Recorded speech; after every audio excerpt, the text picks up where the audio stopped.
ከዕለታት አንድ ቀን የኢንስታግራም ኖት ላይ your disrespect is my energy ብዬ አጋራው።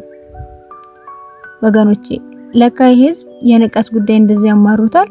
በጻፍኩኝ በትንሽ ደቂቃ ውስጥ እከሌ ላይክ ዩር ኖት የሚሉ መልእክቶች በተከታታይ ስልኬን አስነዘሩት። እንደዚህ እንደምትወዱት ዋቅማ በትልቁ ጽፌ ነበር ፖስት ማድርገው አልኩኝ ለራሴ። እኔ ግን ከሁኔታ ውስጥ ደስ ያለኝ ነገር ላይክ መደረጉ ሳይሆን ላይክ ያደረጉት ሰዎች ማንነት ነበር። አሁን ላይ ብዙም ባይባልም ጥሩ ቦታ ላይ ሆነው በተወሰነ ደረጃ ተጽዕኖ ፈጣሪ የሆኑ እንደ ማህበረሰብ ጥሩ አመለካከት አላቸው ተብሎ የሚታሰቡ ሰዎች ነበሩ። ትልቁ ቁም ነገር ደግሞ በእነዚህ ተጽዕኖ ፈጣሪ ሰዎች የኔ ኖት ላይክ መደረጉ ሳይሆን ላይክ በማድረግ የገለጹት ስምምነት ለነሱ የስኬት ጉዞ አንዱ መገን እንደሆነ መግለጹ ነው። በደንብ ካሰባችሁት ደግሞ ልክ ነው። አንዳንዴ ሰዎች ጎሽ በርቱ ከሚሉ ንግግር በላይ ቢቀርባችሁስ? ለምን ማትችሉት ነገር ላይ ትንጠለጠላላችሁ? ለምን አቅማችሁን አታውቁም? ዝም ብላችሁ ሞክሩት እንጂ እኮ መቼም አይሳካላችሁ የሚሉ ንግግሮች ጥሩ መነሳሳት ይፈጥሩብናል።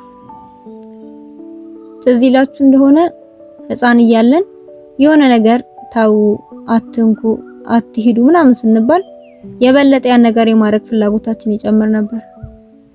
ምክንያቱ ደግሞ ያው ከክልከላው ጀርባ የሆነ ነገር እንዳለ ስለምናስብ ነው። ይሄ ነገር ስናድግ ሳናቀው ውስጣችን ቀርቶ አንዳንዴ እንደዚህ አይነት የንቀት አጋጣሚዎች ሲገኙ ገንፍሎ ይወጣና የሆነ ከቆምንበት ቦታ ብዙ እርምጃ ወደፊት ያራምደናል። የማንዳፈራቸውን ውሳኔዎች ያስወስነናል። የሰዎች ንቀት ከጩኸት በላይ አስደንብሮ ያስነሳል። በጣም ደክሞን ግን ልክ የሚንቁን ሰዎችን ስናስብ እነሱ በሚሉት ቦታ ላይ ወርደን ላለመገኘት ስንል ጥርሳችንን ነክሰን እንበረታለን። ይሄ ደግሞ ፈልገን ያደረግነው ነገር ሳይሆን ውስጣችን ያለ ተፈጥሮ ነው። ንቀት የሞተን ያስነሳል ስትል ሰምቻት ነበር አንዲት ንቀት ያነቃት ሴት። እንደርሷ ንቀት ያነቃችሁ ሰዎች ሐሳቧን ትረዳታላችሁ ብዬ ተስፋ አደርጋለሁ። አንዳንዴ ስንፍና ስናበዛ ለሚንቁን ሰዎች እድል እንስጣቸውና በቀጥታም ሆነ በተዘዋዋሪ ንቀታቸውን ይንገሩ። ምናልባት ስንፍናችንን ይገፍልንና የማይገመት ሰው እንሆንባቸዋለን። እንደውም ለስንፍና ጥሩ መፍትሄ ተገኘ መሰለኝ። ከረጅም ሰዓት ምክር የአንድ ሰከንድ የንቀት እይታ ትልቅ ጉዞን ታስጀምራለች።